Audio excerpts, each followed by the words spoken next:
우리 오늘 함께 보실 하나님의 말씀 룻기 1장 7절에서 18절 말씀입니다. 룻기 1장 7절에서 18절 말씀 함께 봉독하도록 하겠습니다. 교독하겠습니다. 있던 곳으로 나오고 두 며느리도 그와 함께하여 유다 땅으로 돌아오려고 길을 가다가 나오미가 두 며느리에게 이르되 너희는 각기 너희 어머니의 집으로 돌아가라. 너희가 죽은 자들과 나를 선대한 것 같이 여호와께서 너희를 선대하시기를 원하며 여호와께서 너희에게 허락하사 각기 남편의 집에서 위로를 받게 하시기를 원하노라 하고 그들에게 입맞춤에 그들이 소리를 높여 울며 나오미에게 이르되 아니니이다. 우리는 어머니와 함께 어머니의 백성에게로 돌아가겠나이다 하는지라. 나오미가 이르되 내 딸들아 돌아가라. 너희가 어찌 나와 함께 가려느냐. 내 태중에 너희의 남편 될 아들들이 아직 있느냐. 내 딸들아 되돌아가라. 나는 늙었으니 남편을 두지 못할지라. 가령 내가 소망이 있다고 말한다든지 오늘 밤에 남편을 두어 아들들을 낳는다 하더라도 너희가 어찌 그들이 자라기를 기다리겠으며 어찌 남편 없이 지내겠다고 결심하겠느냐. 내 딸들아 그렇지 아니하니라. 여호와의 손이 나를 치셨으므로 나는 너희로 말미암아 더욱 마음이 아프도다 하매 그들이 소리를 높여 다시 울더니 오르바는 그의 시어머니에게 입맞추되 룻은 그를 부쫓았더라. 나오미가 또 이르되 보라 내 동서는 그의 백성과 그의 신들에게로 돌아가나니 너도 너의 동서를 따라 돌아가라 하니 룻이 이르되 내게 어머니를 떠나며 어머니를 따르지 말고 돌아가라 간권하지 마옵소서. 어머니께서 가시는 곳에 나도 가고 어머니께서 머무시는 곳에 나도 머물겠나이다. 어머니의 백성이 나의 백성이 되고 어머니의 하나님이 나의 하나님이 되시리니 어머니께서 죽으시는 곳에서 나도 죽고 거기 묻힐 것이라. 만일 내가 죽는 일 외에 어머니를 떠나면 여호와께서 내게 벌을 내리시고 더 내리시기를 원하나이다 하는지라. 나오미가 룻이 자기와 함께 가기로 굳게 결심함을 보고 그에게 말하기를 그치니라. 아멘. 오늘은 룻기 1장 7절에서 18절 말씀을 가지고 여호와께 돌아가자라는 제목으로 하나님의 말씀을 전하도록 하겠습니다. 우리는 지난주부터 룻기 말씀을 보고 있습니다. 룻기 1장 1절에서 6절 말씀 우리가 먼저 보면서 나오미의 인생에서 큰 상실의 아픔을 겪는 장면들을 우리가 함께 보았습니다. 그 모습을 보면서 우리도 인생을 살면서 반드시 겪을 수밖에 없는 상실의 아픔들이 있을 수밖에 없다. 그래서 이 이별을 준비하듯이 살아야 된다라는 말씀을 여러분께 말씀드렸습니다. 가족과의 이별을 준비하듯이 살아야 되고 내 소유하고 있는 소유물과도 이별을 준비하면서 살아야 되고 또한 내 건강과도 또한 내 일터와도 이 이별을 준비하듯이 사는 모습이 우리에게 필요하다라는 말씀을 여러분에게 드렸습니다. 오늘은 룻기 두 번째 말씀으로 상실의 자리에서 이 이별의 아픔의 자리에서 성경에서는 텅 비었다라는 표현으로 이 히브리어에 되어 있어요. 이 텅 빈 자리에서 우리가 하나님 앞에서 무엇을 구하고 살아야 되는가 하는 문제에 대해서 생각해 보길 원합니다. 동서고금을 막론하고 이 가장 불편한 관계가 있어요. 시어머니와 며느리의 관계입니다. 다 동일한 입장이었기 때문에 관계가 더 좋을 것도 한데 그렇지가 않아요. 그래서 며느리였던 시어머니와 며느리인 이 며느리가 함께 거하는 것이 쉽지 않은 문제인 것 같아요. 그런데 오늘 본문을 보게 되면 좀 이상한 모습을 보게 됩니다. 룻기의 모습은 아주 반대의 상황이에요. 보면서도 이게 현실인가 싶은 모습이 이 시어머니 나오미와 이 두 며느리와의 관계의 모습 속에서 볼 수가 있습니다. 시어머니인 나오미는 이 고국에서 들린 하나님의 은혜의 소식을 듣고 돌아가기로 마음을 먹죠. 그리고 이 두 며느리하고 같이 일어나서 이 고국으로 가는 길을 가고 있습니다. 그런데 어느 순간 이 나오미에게 내가 며느리들의 입장을 생각하지 못했구나 하는 생각이 쓱 왔어요. 자신도 과부로 살면서 이 이방 땅에서 사는 것이 외로워 자기의 고향으로 돌아가려고 하는데, 지금 이 두 며느리가 아들 없이 홀로 되어 있는데 이 두 며느리를 데리고 자기 고향으로 돌아가게 되면 어떤 상황이 벌어지는 거예요? 자기와 똑같은 삶을 이 두 며느리에게 물려줄 수밖에 없는 상황이 되는 거예요. 그래서 이거는 아니다 하는 생각이 들었던 것 같아요. 그래서 가는 도중에 이 두 며느리에게 결단을 하고 단호하게 얘기를 합니다. 이제 너희들은 너희들의 고향으로 돌아가라 라고 얘기하고 있어요. 그러면서 뭐 대답할 겨를도 주지 않고 나오미가 이 두 며느리의 뺨에다가 뭐예요? 작별의 키스를 해요. 이별의 이 포옹과 입맞춤을 하고 그냥 거의 강제로 이별하다시피 하려고 하는 장면이 오늘 본문 가운데 있는 거예요.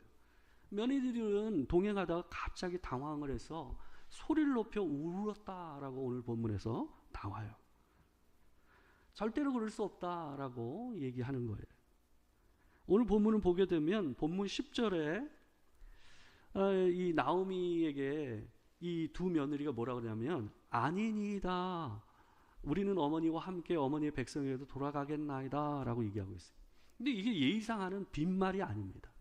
이 여기에 아니니이다 라고 표현된 이 번역된 이 표현은요, 히브리 원문에는 결코 그럴 수 없습니다 라고 이 표현이 되어 있어요. 그러니까 강하게 이들은 진심으로 이 병들고 늙은 이 시어머니, 남편도 잃고 두 아들도 잃어버려서 오직 홀로 이 늙은 시어머니 혼자 고향으로 가는 길을 내버려 볼 수가 없었던 거예요. 그러니까 실제로 그들은 이 시어머니와 함께 하겠다고 스스로 강하게 다짐을 하고 이 길에 나섰었던 거죠. 우리 자주 하는 말 중에 내 코가 석자다라는 말이 있잖아요. 내 코가 석자다. 여기에 나오는 코라는 건 뭐냐 하면 우리 이 코를 얘기하는 게 아니라 코 흘릴 때 코 흘린다라는 말 할 때 그 코예요. 그래서 석자라는 게 오늘날로 단위로 얘기하면 90.3cm라고 얘기해요. 90.6cm예요. 그래서 이 코가 1m 가까이 떨어져 있는 상태를 얘기하고 있는 거예요. 어떻겠어요? 코가 이 1m 가까이 흘러가지고 내리는, 우리 어렸을 때 옛날에는 왜 그렇게 코를 많이 흘렸는지 모르겠어요. 그죠? 근데 이렇게 흘린 상태를 갖다가 얘기하고 있는 거예요. 그러니까 그런 상태라면 어떤 거예요? 빨리 그 코, 자기 코, 그죠? 남을 도울 수 없는 상태를 얘기하고 있는 거예요. 지금 내 코가 석자인데 누구를 내가 도울 수 있겠냐는 거예요. 제가 봤을 때는 지금 오늘 본문에 나오는 시어머니 나오미의 입장도 그렇고 두 며느리 이 오르바와 룻의 입장도 어때요? 누구를 도울 수 있는, 누구를 먼저 생각할 입장이 아니라는 거예요. 둘 다 처지가 어때요? 끝에 놓여져 있는 상황이에요. 어떤 소망도 없는 상황 가운데 있는데 이들은 서로를 너무 걱정해요. 시어머니는 어때요? 자기는 지금 아무것도 없는 상황인데 두 며느리를 걱정해서 두 며느리를 보내려고 해요. 자기는 지금 아무것도 없어요. 지금 동행하고 있는 두 며느리가 옆에 있는 것 외에는 가진 것도 옆에 있어줄 사람도 아무도 없어요. 며느리는 어떻습니까? 며느리도 뭐 두말할 게 없어요. 근데 시어머니와 함께 그 길을 걷겠다라고 얘기하고 있어요. 이런 시어머니 나오미의 마음과 두 며느리 오르바와 룻의 마음을 대변하는 한 단어가 오늘 본문에 나와요. 그 본문이 어디냐 하면 8절입니다. 8절에 보게 되면 나오미가 두 며느리를 갖다가 돌려보내기 위해서 축복의 말을 하면서 그들을 칭찬하고 또 축복의 말을 하는 표현 가운데 이 선대한다라는 말이 나와요. 8절인데 제가 한번 읽어드리겠습니다. 나오미가 두 며느리에게 이르되 너희는 각기 너희 어머니의 집으로 돌아가라. 너희가 죽은 자들과 나를 선대한 것 같이 여호와께서 너희를 선대하시기를 원하며. 여기에 나오는 선대한다라는 말은요, 우리에게 익숙한 히브리어입니다. 헤세드라는 말 많이 들어봤죠. 그죠? 이 헤세드라는 말을 선대한다라는 말로 번역한 거예요. 근데 히브리어 이 헤세드라는 말은요, 우리나라 말로 번역하기 굉장히 어려운 말입니다. 우리나라 말 안에서 정이라는 말이 있잖아요. 정이라는 말을 영어로 번역하기 어떻게 하겠어요? like예요? love예요? 뭐예요? 아니에요. 우리는 미운 정도 얘기하잖아요. 그죠? 그러니까 이 정이라는 건 한국인만이 알 수 있는 정서, 이 독특한 정서예요. 한 장소에서 시간과 한 장소에서 함께 여러 가지 사건을 보내면서 다툼과 또 좋은 마음과 함께 하면서 겪으면서 나오는 게 정이라는 거예요. 이게 한국인만의 정서 안에 있는 단어거든요. 근데 이 헤세드라는 말도 그런 거예요. 헤세드라는 말은 이스라엘 백성들이 하나님과의 관계와 또한 이 믿음의 공동체 안에서 겪으면서 경험한 사랑이에요. 이 말은 그냥 일반적인 사랑이 아니라 높고 강한 자가 약하고 낮은 자를 향해서 일관되게 뭐요? 조건 없이 주는 사랑을 헤세드라고 하는 거예요. 그것을 헤세드라고 얘기합니다. 이전에 나오미에게 남편과 두 아이 있을 때는 어땠어요? 그가 이 두 며느리에게 높은 자요? 어때요? 강한 자였어요. 그죠? 그리고 두 며느리는 그에 비해서 낮고 약한 자였죠. 근데 그때 나오미가 이 두 며느리에게 뭘 한 거예요? 헤세드의 사랑을 보여줬던 거예요. 이 두 며느리가 지금 이 상황에서 이 모든 어려움을 뒤로하고 시어머니와 동행하여 이방 땅으로 가겠다라고 나오는 이 모습을 보게 되면 이런 모습이 그냥 나올 수가 없다라는 거예요. 이거는 나오미가 이전에 이 두 며느리에게 그런 사랑을 보여준 거예요. 그렇기 때문에 이 두 며느리 가운데 이방 며느리에게서도 뭐가 나오는 거예요? 이스라엘 공동체 안에서만, 믿음의 공동체 안에만 나올 수 있는 헤세드라는 이 사랑이 드러나는 겁니다. 그런데 이제 남편도 없고 두 아들도 죽은 이 시점에서 더 이상 나오미는 어떻습니까? 더 이상 이 나오미는 뭐한 사람이에요? 강한 사람도 아니고 어때요? 힘 있는 사람도 아니에요. 높은 사람도 아니에요. 뭐예요? 낮은 사람, 약한 사람. 도리어 반대로 이 며느리들이 이 시어머니에 비하면 어때요? 높은 사람이요, 강한 자가 돼버린 거예요. 그 상황 가운데서 이 며느리가 어떻게 하고 있는 거예요? 나오미를 향해서 그 반대로 뭘 하고 있는 거예요? 끝까지 그에게 일관되고 또한 조건 없는 사랑으로 뭘 받을 수도 없음에도 불구하고 이 시어머니에게 뭐 하고 있는 거예요? 헤세드의 사랑을 내비치고 있는 겁니다. 이미 이 며느리들은요, 이 시어머니에게 할 도리를 다 했어요. 나오미의 말 가운데도 드러나잖아요. 너희가 죽은 자와 나에게 선대했다라고 얘기해요. 할 도리를 다 했다라는 거예요. 너희들이 할 건 다 했다. 더 이상 할 게 없다라고 얘기하고 있는 거예요. 그런데도 그들은 두말 없이 어머니의 결정에 따라서 어때요? 어머니의 고향으로 함께 가고 있었던 거예요. 그게 뭘 의미하는지 이 두 며느리는 너무 정확히 알고 있었어요. 자기 고향과 자기 가족이 있는 땅에서도 홀로 된 여인이 살아간다라는 것은 녹록지 않은 일이었어요. 고대 근동 지방에서요, 아들 없이 홀로 된 여인이 살 수 있는 방법은 셋 중에 하나였어요. 첫 번째, 가장 좋은 케이스가 뭐냐면 재가를 하는 거예요. 다시 결혼을 해서 다른 남편 아내로 사는 거예요. 그리고 두 번째는 뭐냐 하면, 두 번째는 구걸해서 하는 거예요. 마지막 세 번째는 최악의 상황입니다. 창기가 돼서 사는 거예요. 그 당시에 여인의 삶이라는 게 그랬어요. 그래서 오늘 본문 가운데서도 이 나오미가 이 며느리들에게 얘기하고 있는 말 가운데도 계속해서 반복해서 얘기하고 있는 것은 제가 하는 거에 대해서 얘기를 하고 있는 거예요. 근데 생각을 해보세요. 이방 땅으로 따라서 가게 되면 이 이방 홀로 된 여인이 다시 재가를 할 수 있는 가능성이 높아질까요? 낮아질까요? 당연히 낮아질 수밖에 없는 거예요. 어머니를 따라서 어머니만 믿고 갔는데 어머니의 나이가 어때요? 지금 이미 평균 수명 이상을 살았어요. 그 당시에 평균 수명이 40에서 45세 그 사이예요. 근데 지금 나오미의 나이가 딱 그 어간이에요. 근데 따라서 가면 그 고향에서 그 나오미가 살 수 있는 세월이 얼마가 되겠습니까? 그러면 나오미 죽고 나면 이 며느리들은 어떻게 돼요? 이런 상황 가운데서, 이런 모든 계산이 서는 가운데서 이 두 며느리가 시어머니를 향해서 이 헤세드의 사랑을 보여주면서 며느리가 따라가고 있는 거예요. 나오미가 이런 그들의 마음을 알기 때문에 간절하게 설득을 하며 그들을 돌려보내려고 지금 본문에서 그러고 있는 거예요. 8절하고 9절 말씀을 보게 되면요, 독특한 표현이 두 가지가 나옵니다. 어머니의 집으로 돌아가라, 그 다음에 남편의 집에서 위로를 받게 하시길 원하노라 라는 표현이 나와요. 여기에 보게 되면 어머니의 집이라는 표현은요, 구약 성경에서 3번밖에 나오지 않는 표현입니다. 근데 이 어머니의 집이라는 표현이요, 쓰일 때마다 어떤 상황에서 쓰이냐 하면 결혼과 사랑의 상황에서만 쓰여요. 그러니까 여기서 얘기하는 어머니의 집이라는 표현은 뭐냐 하면 마치 자기 두 며느리, 이 홀로 된 두 며느리를 마치 새 신부인 양 표현하고 있어요. 결혼을 앞둔 새 신부인 양 두 며느리를 표현해주고 있는 거예요. 남편의 집, 남편이 어디 있어요? 이미 죽었잖아요. 근데 남편의 집이라는 표현을 써요. 이건 뭐예요?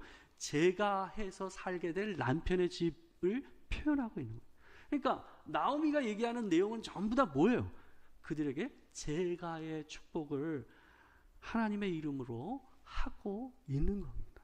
그 얘기를 계속 나오미는 반복해서 얘기를 하고 있는 겁니다.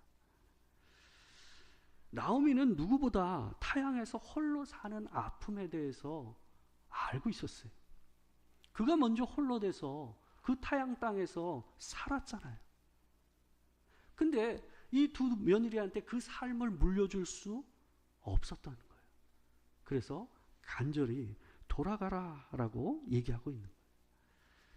김준태 시인의 시에 보게 되면요, 이런 시가 있어요.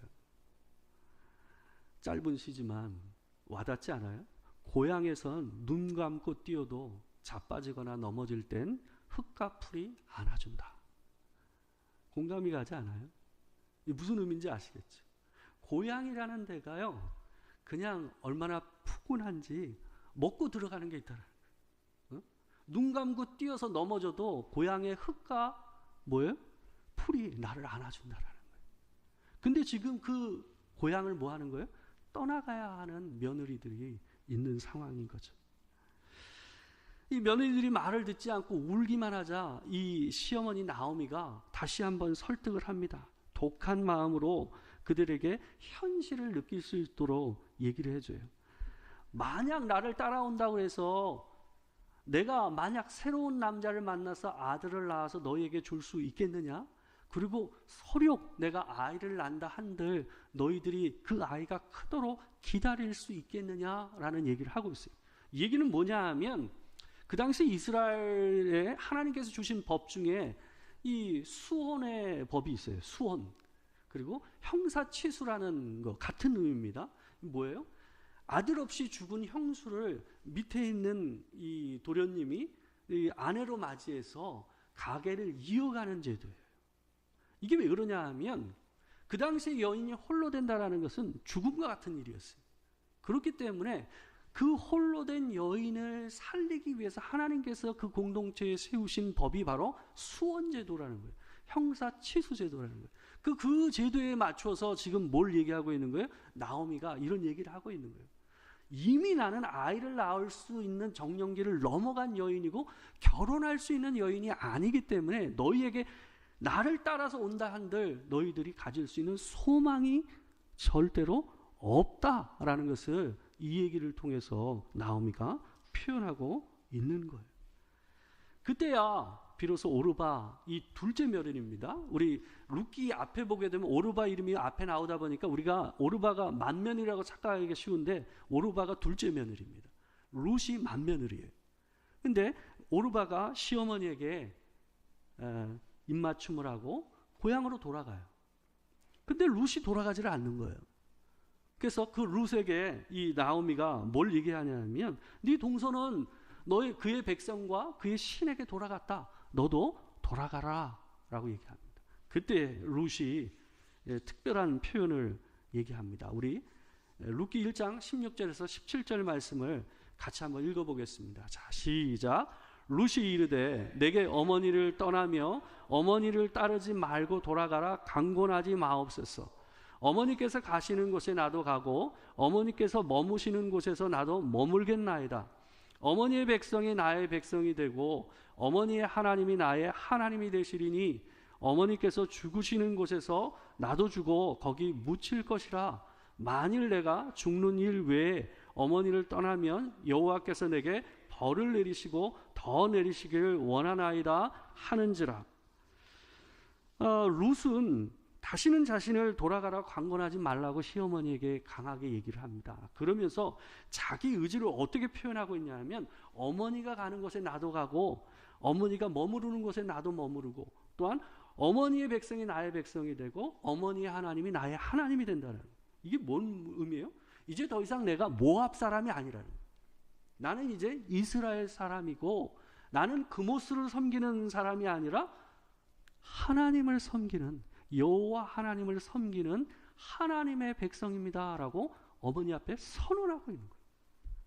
그의 신앙을 어머니 앞에 표현하고 서로 따라가서 어머니가 죽는 한이 있어도 죽었다 해서 내가 다시 돌아올 것이 아니라 죽은 이후에 어머니의 무덤에 내가 다시 죽어서 묻히는 그때까지 죽는 그날까지 뭐 하겠다라는 거예요? 나는 그곳을 떠나지 않겠습니다 라고 얘기를 하고 있는 거예요.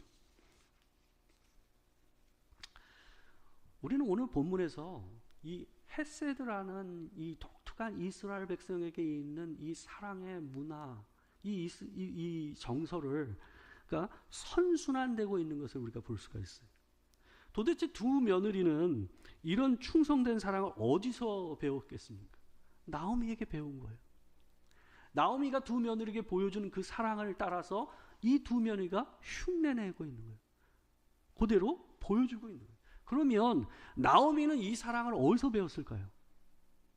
나오미도 하나님을 섬기면서 그분이 자기에게 보여주신 헤세드의 사랑을 느끼고 산 거예요.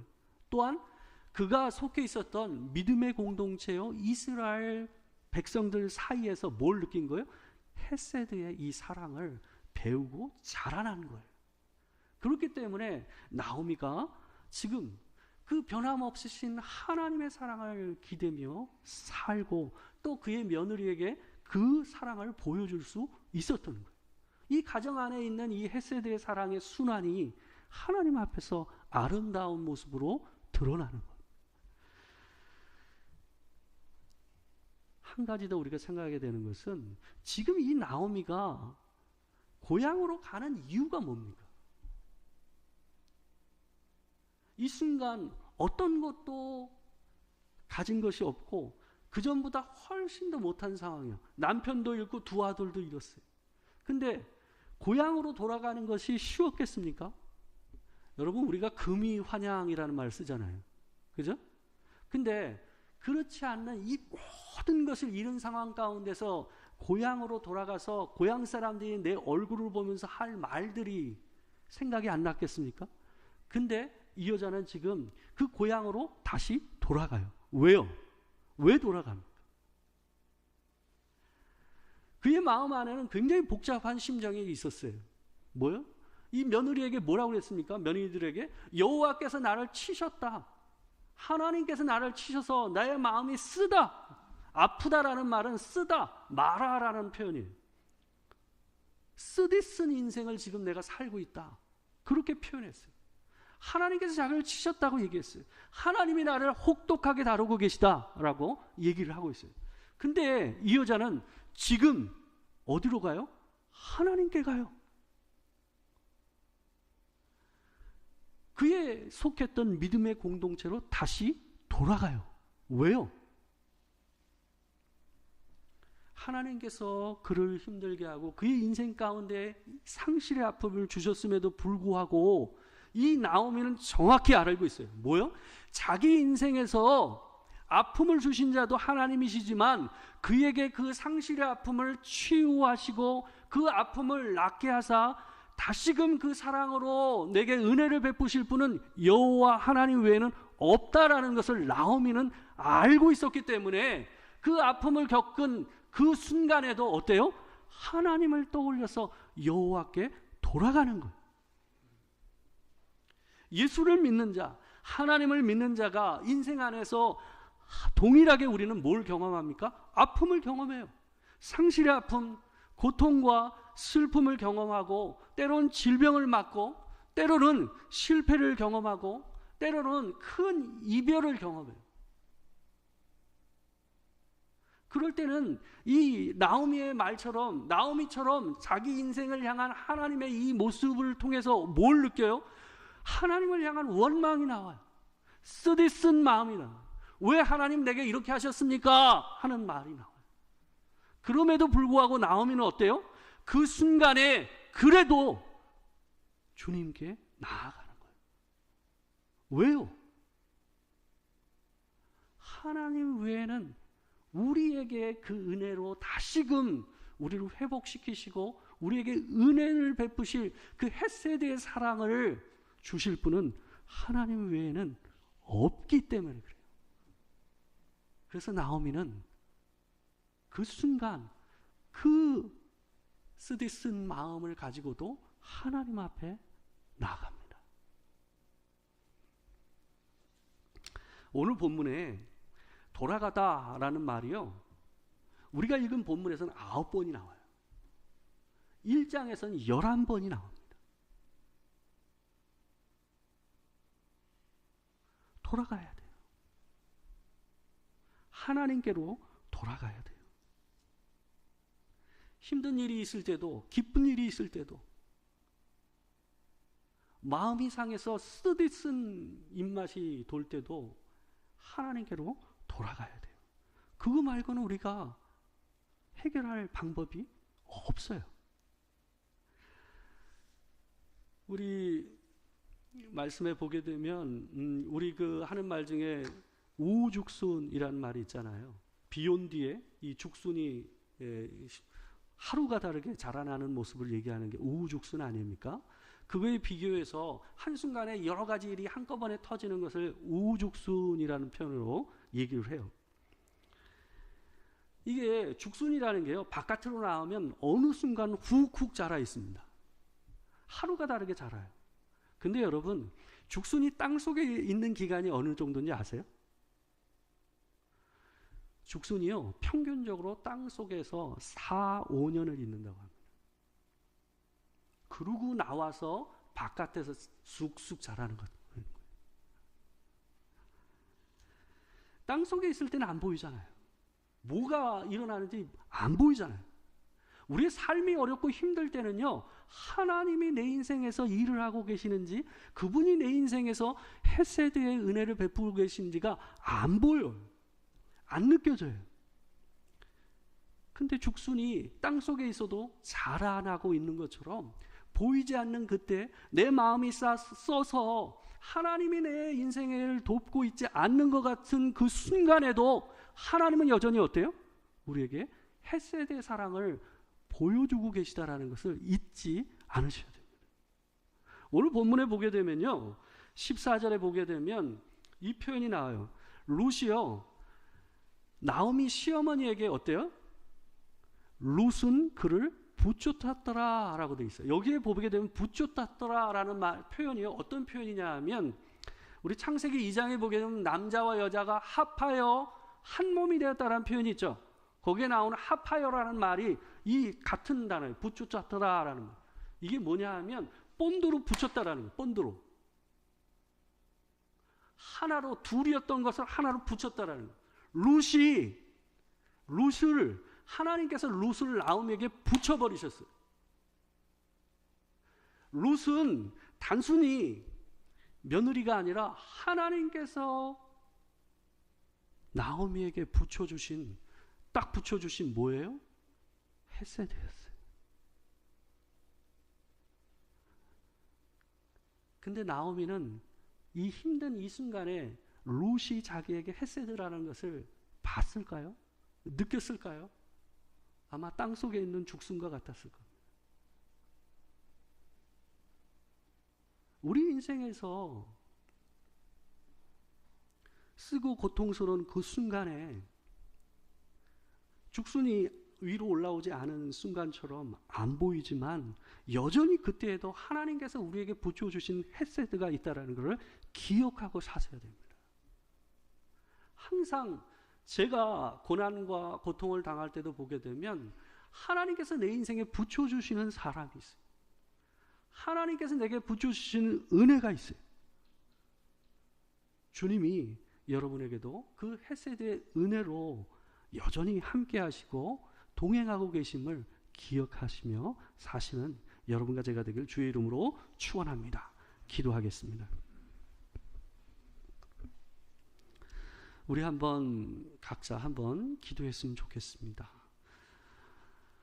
보이지 않는 하나님의 손과 그분의 그 헤세드의 은혜가 마치 땅속 안에 있는 죽순처럼 보이지 않을지라도 여전히 내 곁에 있고 주께서 내게 본드와 같이 붙여놓고 계심을 기억하고 하나님 앞에 감사하는 기도를 드렸으면 좋겠습니다. 우리 함께 기도하겠습니다. 사랑하는 주의 아버지 하나님, 오늘 실망하고 인생이 쓰다고 고백하는 이 나오미를 향해서 하나님께서 두 며느리를 통해서 하나님의 그 헤세드의 사랑을 보여주시고 또 룻을 통해서 그에게 하나님의 사랑을 붙여주시는 주님의 은혜를 봅니다. 주님, 때로는 땅속에 있는 것 같이 어둡고 아무것도 보이지 않는 순간에 우리가 놓여져 있지만 그 순간에도 하나님께서 내게 허락하시는 헤세드의 은혜가 있다는 것을 기억하며 감사하고 사는 우리가 될 수 있도록 주님 도와주시옵소서. 우리 성도 중에 땅속에 있는 것 같은 그런 순간에 있는 성도가 있습니까?